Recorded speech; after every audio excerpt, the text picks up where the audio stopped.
Olá pessoal, professor Leandro aqui mais uma vez com vocês para dar continuidade a esse conteúdo de sintaxe básica e algumas APIs essenciais de Java.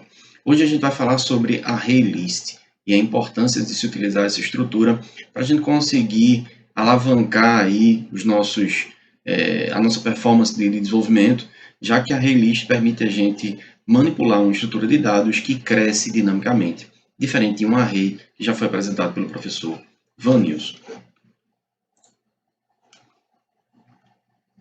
Bom, o nosso roteiro de hoje é um roteiro bem prático, tá? Então eu vou mostrar muito mais código do que alguns slides. Eu vou abrir o Eclipse e apresentar algum código. Muitos dos códigos que eu estou trazendo aqui eu já escrevi parte dele para não perder tanto tempo escrevendo código durante esse nosso vídeo. E a gente escreve um pouco de código durante o vídeo para eu ir explicando o que está acontecendo, certo? Nesse pequeno roteiro que eu criei, a gente vai falar um pouco sobre a criação e manipulação de ArrayLists, alguns métodos de ArrayLists, como usar for each com ArrayList, a estrutura de um for um pouquinho diferente, as classes chamadas de classes wrapper e o processo de boxing e unboxing, e como usar ArrayList com tipos construídos por você, classes que você constrói, como exemplo de uma classe conta, que a gente já falou em outras aulas, e a gente vai construir agora uma classe que armazena, que encapsula um array de contas. A gente tem um tipo que a gente criou, a gente vai manipular um ArrayList que armazena objetos do tipo que você criou. Lá no finalzinho eu vou falar um pouco sobre Garbage Collection em Arrays e ArrayList. Bom, como a gente já tinha falado, um array não é nada mais do que uma estrutura em memória que armazena apontadores para outros objetos. O array em si é um objeto, é uma referência, mas ele mantém uma estrutura em memória de tamanho fixo, onde cada posição desse cara aponta para um outro objeto. Mantém a referência para um outro objeto. Arrays em Java podem ser usados com tipos primitivos, ou seja, em cada posição do array você não manteria a referência, mas você manteria exatamente o conteúdo do tipo primitivo, um inteiro, um float, um double, por exemplo. Um ArrayList é um pouquinho diferente. Um ArrayList é a mesma estrutura de um array, só que ele não tem tamanho fixo. Você inicializa ele com o tamanho que você quiser, mas na verdade você pode crescer dinamicamente ou diminuir dinamicamente o tamanho do seu array a cada novo objeto que você for adicionando. A principal característica do ArrayList é ele mantém a ordem de inserção. Então, toda vez que eu vou adicionando um novo elemento, ele vai ficando lá no final do array, mantendo assim a ordem de inserção. Muita da gente chega e faz, mas Leandro, então para que danado eu vou usar um array, se eu posso usar um ArrayList e ter uma estrutura dinâmica e talvez até mais fácil de usar? O detalhe é que o array puro faz parte da sintaxe da linguagem e com array puro você consegue manipular uma estrutura de tamanho fixo. Pode existir várias situações onde a solução de um problema precisa de uma estrutura de tamanho fixo e você manipule os elementos dessa estrutura manualmente, onde você define o algoritmo de inserção e remoção. Um ArrayList já é um encapsulamento de um array puro, onde o ArrayList já tem métodos para adicionar, remover, concatenar, juntar dois ArrayLists, verificar se um determinado objeto está contido no array ou não. Então, todos esses métodos já existem e já têm algoritmos implementados para que o seu ArrayList funcione. Um array não. Um array permite que você tenha uma estrutura de mais baixo nível, onde você mesmo pode implementar os seus algoritmos no final das contas. Então, vamos chavear um pouquinho aqui para o código. Vou tirar a minha imagem para não atrapalhar a visualização da IDE. E aqui vocês conseguem ver um exemplo de uma classe. Veja que eu estou fazendo aqui um projeto simples, relativamente simples, com ArrayList samples, e eu vou seguir esse pequeno roteiro que eu tinha mostrado para vocês. E um pouquinho mais para frente eu vou mostrar um exemplo de um ArrayList com a classe conta, uma classe que você mesmo definiu e a classe que a gente já vem apresentando em outras aulas. Então, como é que eu defino um array? Um ArrayList, desculpa. Um ArrayList é a definição de uma estrutura dinâmica que você precisa definir a priori qual o tipo que cada posição daquele array-list vai colocar. Então, para definir um array-list, eu defino a array-list, veja que ela faz parte aqui do pacote java.util.arraylist, então eu tenho que importar. Entre maior que e menor que, entre esses caracteres eu coloco o tipo de cada um dos objetos que vai ser inserido nesse meu array-list, nome da variável, recebe new array-list, abre e fecha maior que, menor que, e aqui é desnecessário que eu coloque que eu estou fazendo um new array-list de string também. Então, simplesmente posso ignorar isso. Como eu defini aqui, a variável já pressupõe que você está inicializando o array-list string. Observem um detalhe. Aqui eu não estou passando nenhum valor no construtor, certo? Isso é uma classe bem simples para a gente só testar e inicializar o meu array-list. Mas eu poderia já passar algum exemplo, algum parâmetro aqui. E a API me fornece alguns outros construtores, como um construtor que recebe uma outra lista. Esse exemplo aqui é um construtor que recebe uma outra lista.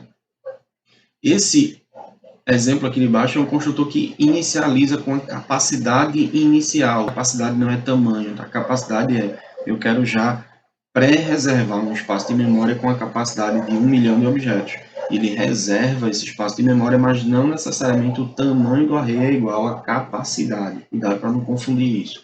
Eu vou usar um construtor vazio, que simplesmente cria um array-list vazio para mim. Como é que eu adiciono elementos? No método adicionar, eu uso o nome da meu array-list, .add. Vejam que o .add vai ser um método que vai esperar justamente o mesmo tipo. Tá vendo aqui, ó, o tipo string é exatamente o mesmo tipo da inicialização. Então, se eu dissesse que é um array-list de contas, um array-list de pessoas, um array-list de estudantes, quando eu tentar adicionar alguma coisa, automaticamente ele espera que eu passe como parâmetro uma variável do tipo string. Eu estou adicionando aqui algumas coisas. Eu posso adicionar quantos elementos eu precisar crescer dinamicamente. No momento que eu tentar recuperar algum elemento desse, eu posso simplesmente considerar o índice dessa inserção. Então, se eu inserir João, Pedro e Bruno e fizer nomes.get, o método .get espera que eu passe um índice. Ou seja, se eu fizer .get a posição 2, considerando que esse cara é 0 based, esse cara vai me retornar um string, que é um nome qualquer. E se eu mandar imprimir esse n vai ser justamente o objeto Bruno que eu acabei de adicionar aqui, certo? Para eu remover, eu tenho o método remove. Então, eu chamo o método remove no objeto através passando um parâmetro bem específico. O remove ele também é sobrecarregado, tá? Então, se eu vier aqui em remove, vejo que ele recebe ou um índice, onde está aquele determinado elemento, ou o próprio objeto que eu quero remover. E aí ele vai comparar se aquele objeto que você está passando como parâmetro é igual a algum objeto que já está contido no array-list, e aí remove para você. Se ele não tiver contido, ele simplesmente retorna falso, dizendo... ele retorna nulo, dizendo que nenhum elemento foi removido. Assim como está a documentação aqui, ó. Returns, está vendo? O elemento que foi removido da lista, ou seja, ele pode retornar nulo se aquele elemento simplesmente não existir, ele não foi removido, nada foi removido, ele pode retornar nulo. Esse exemplozinho aqui eu estou testando, ó, se nomes.contains Pedro, se contém Pedro, nomes.remove de Pedro. Lá no final eu estou fazendo o system.out.println nomes.size. Cuidado para não confundir esse método .size com quando você define um array puro de strings, por exemplo, nomes. Vou fazer aqui só como exemplo. Cuidado para não confundir, porque nomes puro é acessado com o índice diretamente, certo? Se eu estou trabalhando com ArrayList, eu uso o método nomes.get. O get, aí sim, é um método que vai ser executado sobre a ArrayList para retornar um determinado valor, um determinado objeto que está armazenado ali dentro. Beleza? Depois da execução desse cara, eu acabei adicionando João, Pedro, Bruno. Peguei o Bruno, mandei imprimir, removi Pedro, e o tamanho do meu ArrayList vai passar a ser 2, contendo os elementos João e os elementos Pedro, desculpa, Bruno, que Pedro foi removido. Eu vou mandar imprimir de vez aqui, fazer um S-out do próprio ArrayList inteiro. O próprio ArrayList, a classe ArrayList, já tem um método toString, ou seja, ele vai ter uma representação interessante para colocar, para retornar e ser impressa na tela ou fazer o que você precisar. Então, se eu executar esse cara, vejo que eu inicialmente peguei o nome Bruno, ele tinha o tamanho passou a ser 2, depois que eu removi Pedro, e o conteúdo do meu ArrayList aqui passou a ser João, Bruno. Beleza? Como é que eu concateno coisas no meu ArrayList? Existem duas formas, pelo menos. Ou eu posso fazer nomes.addAll, e um addAll permite que eu passe como parâmetro um outro ArrayList. Então, digamos que eu tivesse um novo ArrayList aqui de nomes2. Vou chamar aqui de nomes2. E vou adicionar nomes2.add Paula. E nomes2.add de Vinícius. No momento que eu fizer nomes, primeira variável que eu defini aqui em cima, .addAll nomes2, nomes vai passar a ter todo o conteúdo dele adicionado do conteúdo de nomes2. Tranquilo? E assim eu posso concatenar. Como é que eu varro o ArrayList para encontrar todos os elementos? Eu posso fazer a abordagem padrão, com o for que a gente já conhece, utilizando índices. Ou seja, detalhe que o Eclipse pode me ajudar bastante aqui, se eu fizer um for iterate over collection, e ele pode facilitar a minha vida no momento que eu disser for int igual a 0 e menor do que nomes.size, cuidado para não confundir com .length, tá? O .length é a variável de um array puro e o .size é de um ArrayList. E aí eu posso acessar, por exemplo, mandando imprimir nomes.get naquele determinado índice i.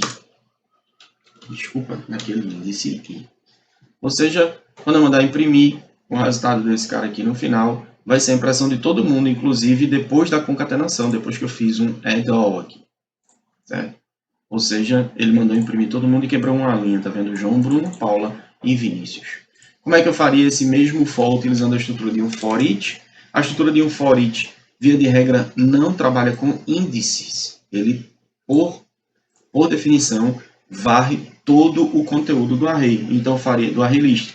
Então, faria for uma determinada variável do tipo string, por exemplo, string elemento, o nome da minha variável, que é o ArrayList. Quando eu faço isso, eu estou dizendo o seguinte nesse for. Elemento, em cada iteração do array, vai receber um elemento de todas as posições do ArrayList. Ou seja, para cada uma das posições, elemento vai receber a posição 0. Na próxima iteração do for vai receber a posição 1. Na próxima iteração do for vai receber a posição 2. E assim sucessivamente. Se eu mando imprimir aqui elemento, eu vou só comentar esse espacinho de código para não ficar confuso. E ele vai executar exatamente da mesma forma. Beleza? Vamos rodar aqui, só para a gente ter uma noção. E aqui, ó, tá vendo? Ele acabou imprimindo exatamente o que eu estava querendo. Bom, por que eu preciso usar uma classe chamada de wrapper? Qual é o detalhe? Digamos que eu quisesse criar um ArrayList de inteiros. Será que eu poderia fazer isso aqui? ArrayList de int, números, new ArrayList. Será que eu poderia fazer isso aqui? E int. Então, o que acontece? No erro de compilação aqui está dizendo o seguinte: o ArrayList parte, via de regra, precisa receber um tipo de referência. O ArrayList não funciona como tipos primitivos. Ou seja, eu precisaria passar um tipo que representasse um inteiro. E existe uma classe que encapsula para cada tipo primitivo, a classe já encapsula o seu determinado valor. Essas classes são chamadas de classes wrapper. Então, se eu vier aqui só para trazer uma tabelinha mais fácil para vocês, essa é a representação das classes wrapper. Essa é a representação de todas as classes wrapper. Boolean B maiúsculo, char C maiúsculo, byte B maiúsculo, e o único cara que muda é o integer e o char. Para cada um desses tipos primitivos, eu tenho uma classe wrapper correspondente. Então, o que aconteceria? Se eu quisesse trabalhar o meu ArrayList de inteiros, eu iria fazer um ArrayList de integer. E aí sim, em números, já aceita que eu faça um add. Ele espera que eu passe como parâmetro um integer, vocês estão vendo aqui, ó. Só que eu posso passar tranquilamente o número, que é um valor inteiro. Por quê? Porque Java já faz o encapsulamento e o desencapsulamento automático. Ou seja, eu não precisaria fazer integer n recebe new integer. Ficaria extremamente verboso, passando um determinado número aqui como parâmetro. E aí sim, adicionar esse n qualquer aqui no meu ArrayList, certo?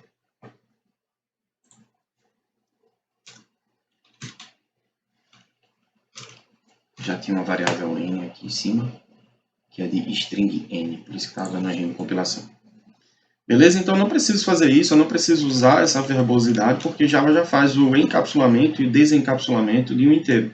Então, imagino que você possa fazer tranquilamente isso aqui e adicionar o número, ou simplesmente adicionar o número diretamente aqui, certo?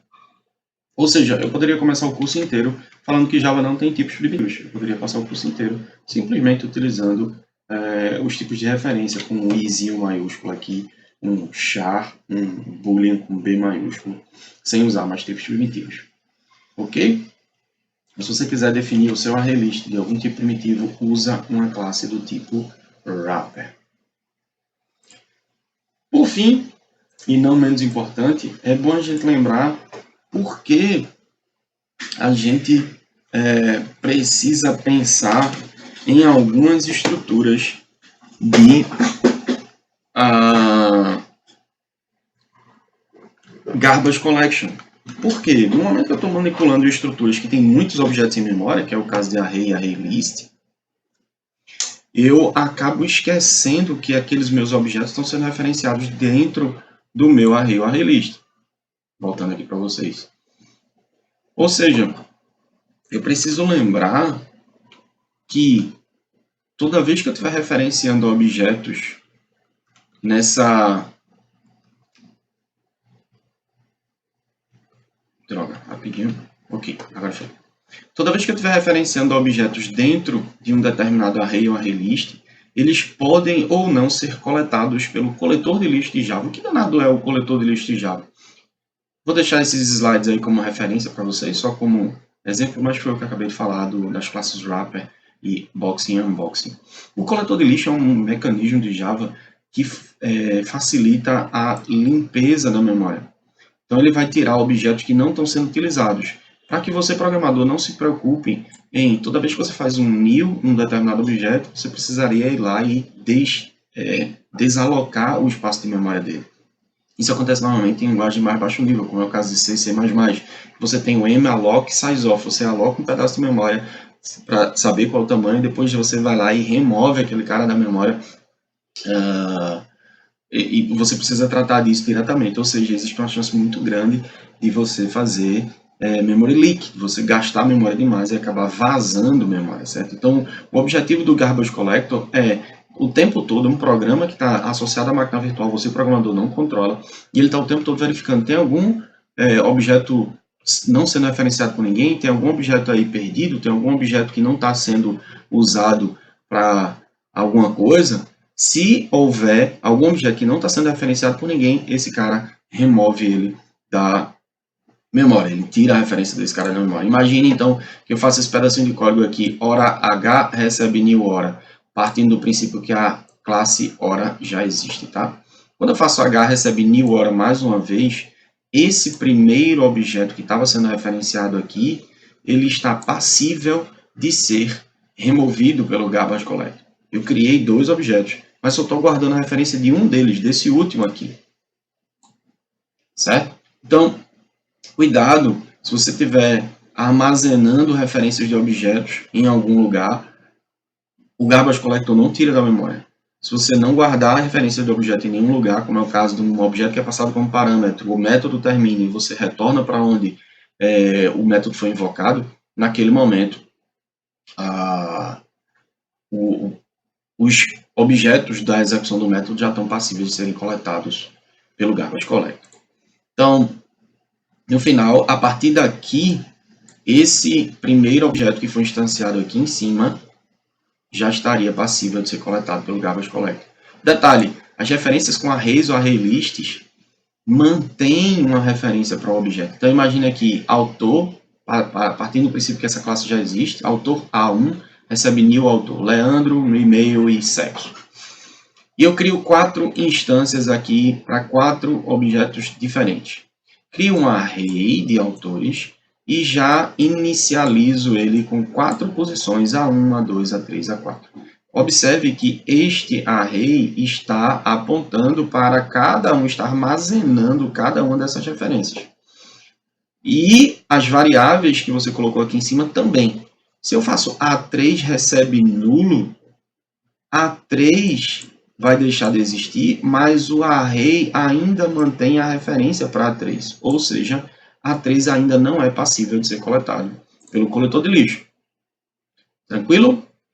Deu para entender? É exatamente o mesmo mecanismo quando você está trabalhando com array lists. Se você tem vários objetos sendo adicionados a um array list, mesmo que você faça esses objetos que você armazenou em algum outro lugar serem nulos, se o array list armazena alguma referência, ele ainda não é passível de ser coletado pelo coletor de lixo.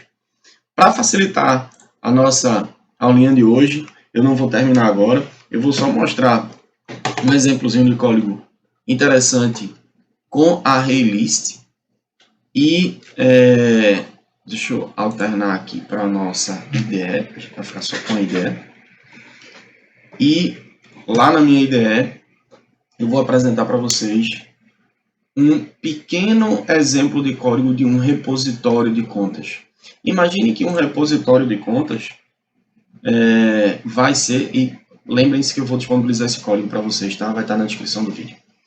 Esse repositório de contas não é nada mais do que uma classe que vai ter como atributo um array list do tipo conta.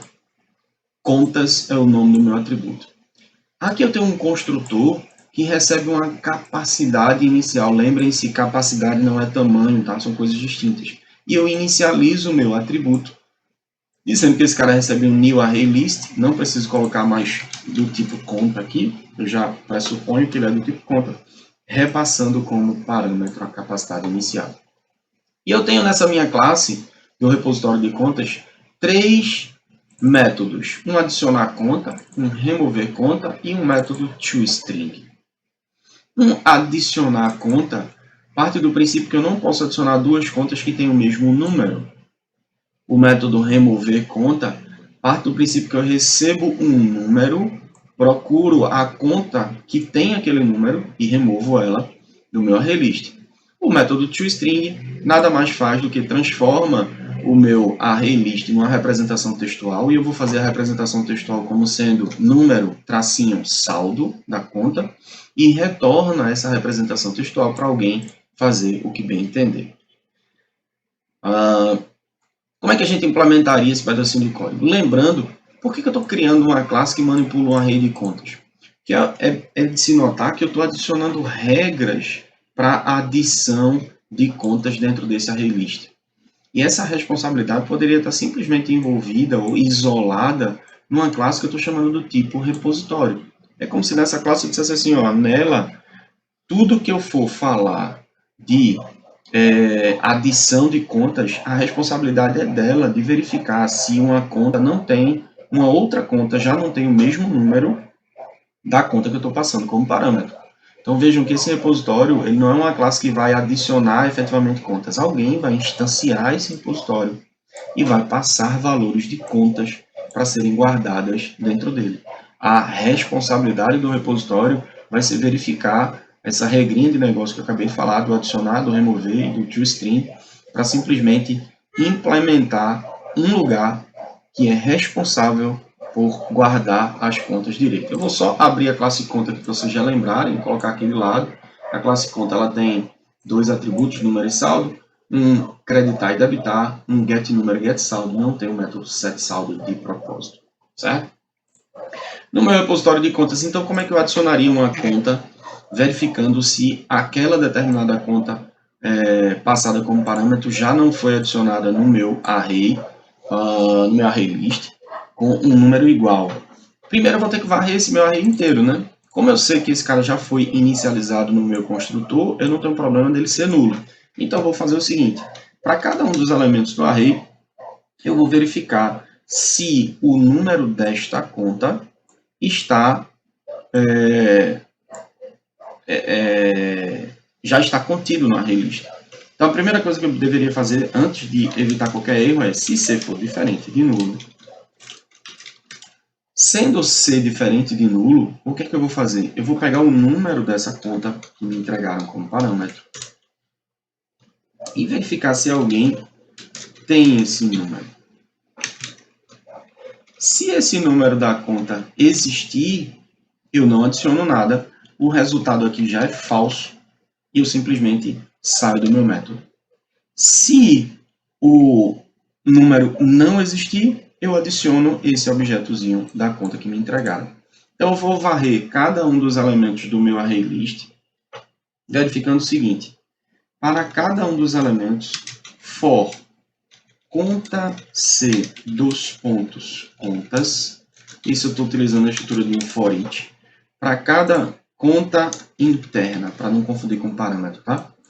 Para cada conta interna, verifica se interna.getNúmero.equals quem esse númerozinho que eu acabei de pegar da conta do parâmetro.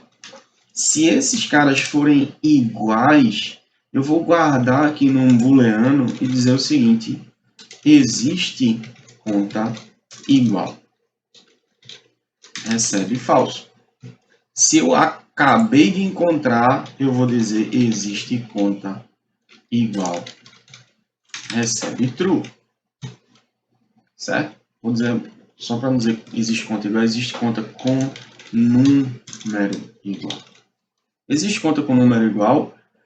Se existir alguma conta com número igual, eu simplesmente não adiciono. Ou seja, o meu if aqui vai ser se não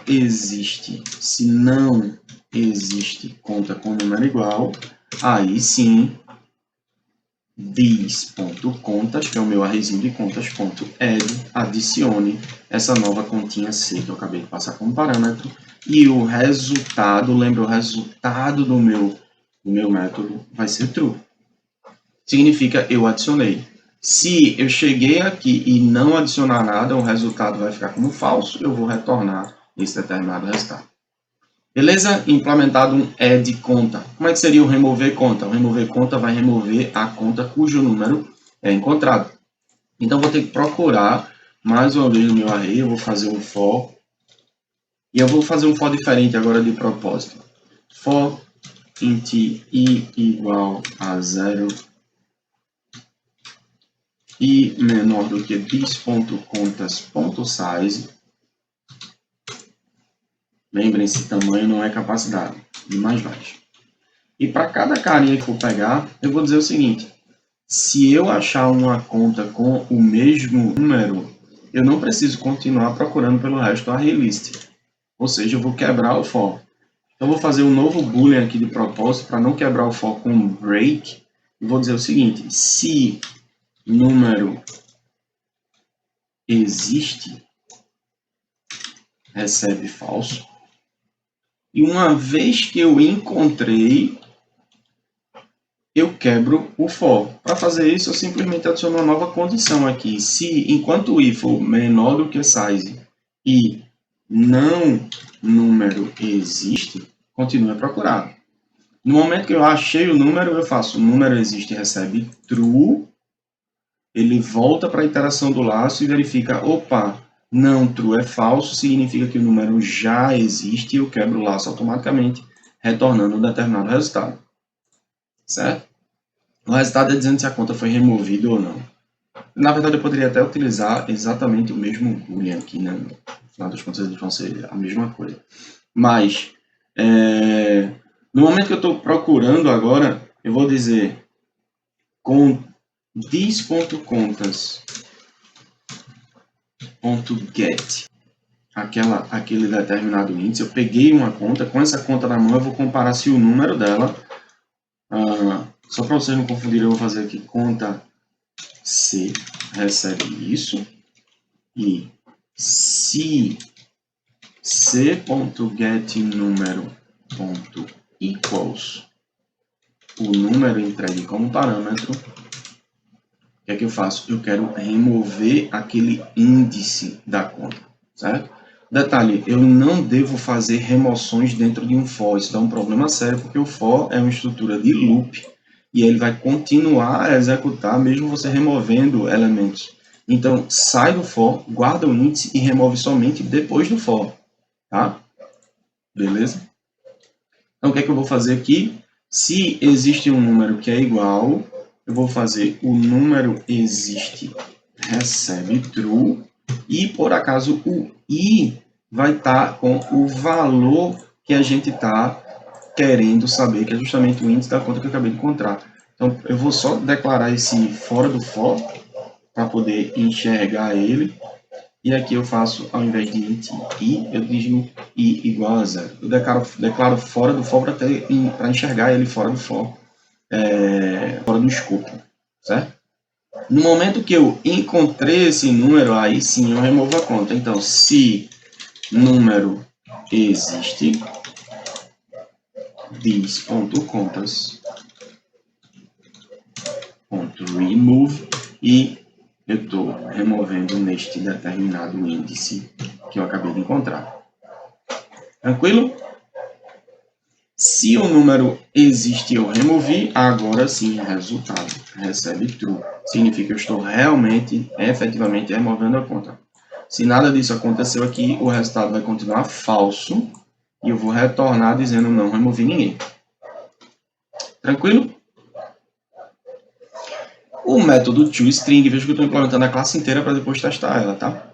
O método toString, agora, eu quero fazer uma representação textual da minha conta, desculpa, do meu repositório. Eu quero que quando alguém tentar imprimir o repositório inteiro de contas, ou pegar essa representação textual e fazer alguma coisa, por acaso eu quero imprimir, eu quero que esse cara me retorne uma representação textual que nada mais vai ser do que a concatenação dos números e os saldos de todas as contas.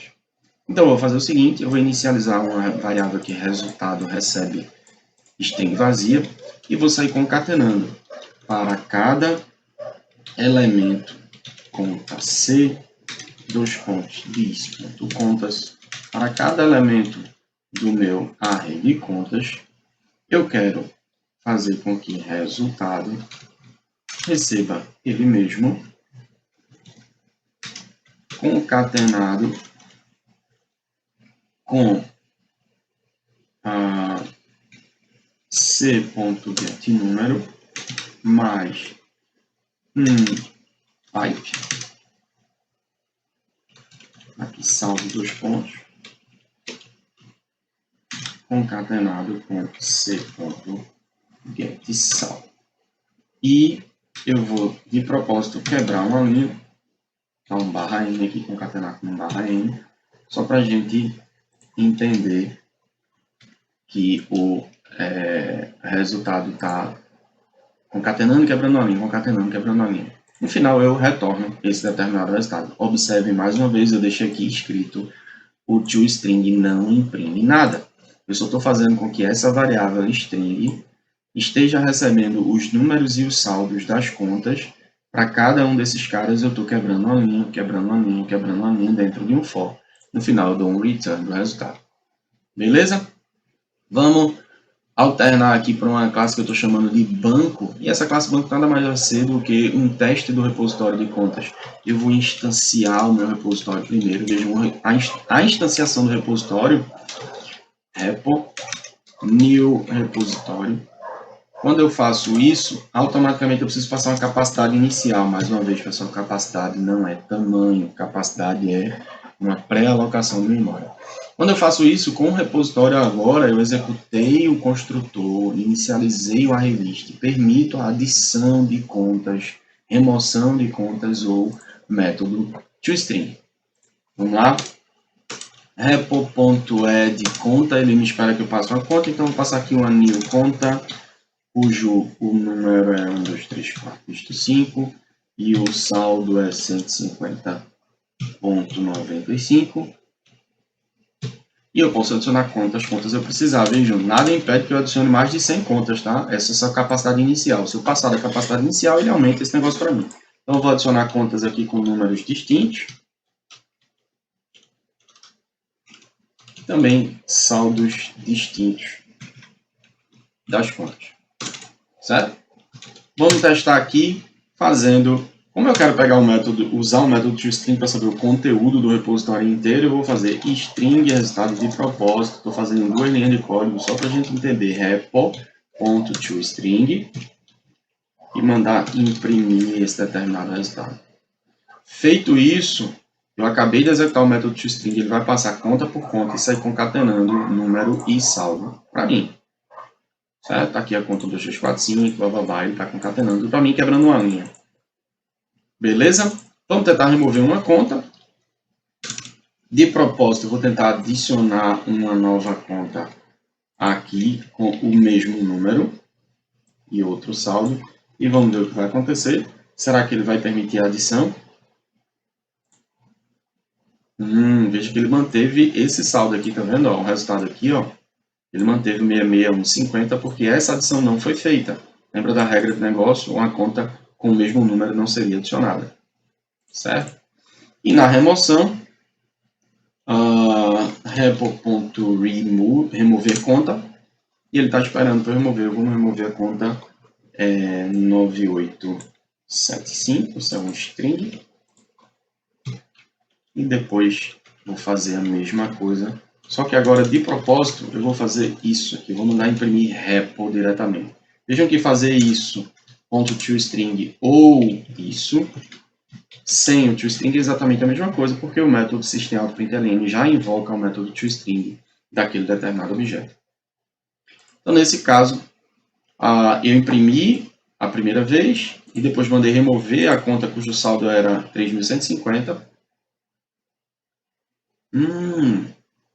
Olha o que está acontecendo. Tem algum errinho na implementação da gente. Vamos lá ver. Ele deveria ter removido essa conta de saldo 3.150, mas removeu a conta logo depois, com o índice logo depois. Vamos ver se o método remover conta tem algum errinho aqui. I igual a 0, pega a conta da posição I.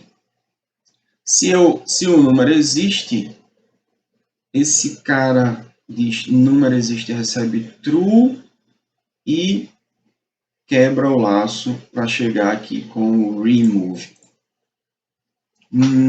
Essa é uma excelente oportunidade para a gente fazer uma depuração de código. E aí a gente fica com uma parte da aula bem interessante para fazer essa depuração de código. Para fazer uma depuração de código no Eclipse, é muito parecido em qualquer outra ideia. Eu vou só fechar essa classe conta aqui, que eu acho que vocês já entenderam. E eu vou colocar aqui do lado, nessa região aqui do lado, eu vou dar 2 cliques. De que ele adicionou uma coisa chamada de breakpoint, certo? Um breakpoint agora permite a execução passo a passo do meu código. Então eu vou lá no banco, eu vou mandar rodar, só que ao invés de mandar executar aqui no meu play, eu vou mandar executar com um debug, aqui do lado, certo? E aí ele vai parar exatamente no breakpoint, ele vai executar esse código inteiro, adicionar todo mundo e vai parar nesse carinha aqui. Na hora que ele chamar o método remover conta, que é começar a executar essa primeira linha de código, ele trava e espera a interação que você quer para encontrar o seu erro. Então, vou dar um debug, ele automaticamente muda para uma perspectiva diferente, uma perspectiva onde você agora consegue depurar o seu código, e ele para na primeira linha de código do método remover conta, tá vendo? E aqui eu tenho uma pilha de execuções de tudo que está acontecendo. Veja que ele mandou, eu mandei remover, aqui estão os valores das variáveis, eu mandei remover o método passando como parâmetro o número, e esse número cujo valor é 9875 dígito 5, certo? E eu posso executar, olha para cá, esse botãozinho aqui em cima, tem um step over, que ele vai passar linha por linha, e um step into, significa que se naquela linha de código tiver algum método, ele vai entrar naquele método até chegar no maior nível de profundidade, até o método não tiver nenhuma execução, até as linhas de código serem sem chamadas de método. Eu vou dar um step over para ver o que vai acontecer. Veja que as variáveis estão sendo inicializadas aqui, tá? Os valores das variáveis estão sendo inicializados. Então, int igual a 0, eu realmente estou lá no igual a 0. E aqui eu consigo ver também o valor do meu array list, tá vendo? Posição 0, posição 1, posição 2. Então, entrei, dis.contas.size, conta na posição C recebe, conta C, desculpa, recebe dis.contas.get na posição I, e como é 0, tá aqui o valor de I é 0, eu vou dar um step over, certo? Step over, o atalho aqui é F6, eu vou usar o F6 diretamente. Então, peguei a conta C, ó, conta C, tá aqui o valor dela, a conta C tem número 1, 2, 3, 4, 5 e saldo, blá, blá, blá. F6 é igual, o número da conta é igual ao número do parâmetro? Não, então ele não vai entrar nesse if. Se eu dou um F6 aqui, ó, ele volta para o for, porque ele não entrou no if, voltou para o for, e agora eu vou fazer i++, ou seja, i vai receber o valor 1. Enquanto número existe, continua sendo falso.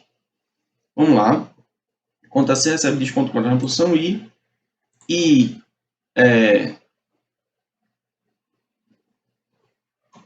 1. Eu vou pegar dis.contas na posição 1, olha aqui, ó, que vai me dar a conta cujo número é o número que eu estou procurando, ó, esse é o número do parâmetro, esse é o número da conta, e o if ele vai entrar agora. Mais uma vez F6, opa, realmente o número existe. Qual foi o meu erro? No momento que eu volto para o for, ele testa a condição do número existe, veja que número existe agora é true, aqui não true é falso, só que ele finaliza o for incrementando o valor de i. Vê o valor de i aqui, ó, onde está o meu mouse.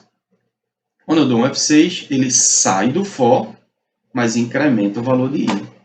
O mais correto seria ou eu guardo exatamente o valor que eu quero nesse índice aqui dentro do if, ou eu simplesmente faço remove i-1, certo? Esse foi um pequeno errinho, acho que eu deveria ter colocado logo aqui i-1, sabendo que a finalização do for iria fazer essa execução desse jeito. Eu vou dar um play. No momento, ó, veja que tem aqui um step over, step into e um resume, tá vendo? Quando eu der um resume, ele volta e continua a execução do programa até bater no próximo breakpoint. Como não tem mais nenhum breakpoint, ele simplesmente termina o programa. Para eu realizar a solução, eu venho aqui, -1, como a gente tinha imaginado. Se o número existe, realmente eu vou pegar o índice, recebe índice -1. E voltar para a instanciação de Java para ver o programa sendo executado agora, da forma como a gente quer. Eu removo aquela determinada posição e saio do laço. Beleza, pessoal? Esse vídeo ficou um pouco longo porque a gente acabou precisando fazer uma depuração de código, mas é interessante para vocês verem como é que está a depuração de código. Valeu, forte abraço. Se você me seguiu até aqui, deixa um like. Eu acho que esse vídeo está merecendo um like, não tá não? Beleza, galerinha? Forte abraço para todos vocês e até mais.